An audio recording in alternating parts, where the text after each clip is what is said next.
the intelligence agencies, I believe, had concocted a crash of the Iranian currency, knowing that would ignite protests against the government.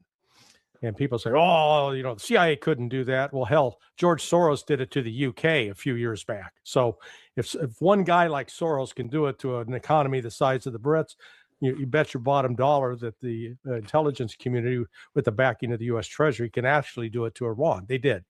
It ignited protests. But at the same time, the Western narrative was, oh, this was just organic. These are people rising up against the oppression of the mullahs. Nonsense. Because they had pre-positioned Starlink terminals, courtesy of Elon Musk. Those terminals didn't just fall from the sky like manna from heaven. No, these were purchased through the intelligence community, and they were distributed through intelligence networks to individuals inside Iran.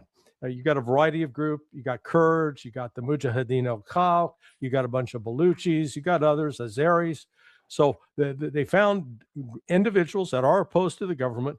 They were able to funnel them these machines and provide weapons and ammunition and money. And then they coordinated the attacks. That continued until about late last Thursday, early Friday morning, Iran time, when they finally got on top of it with the assistance of Russia's electronic warfare.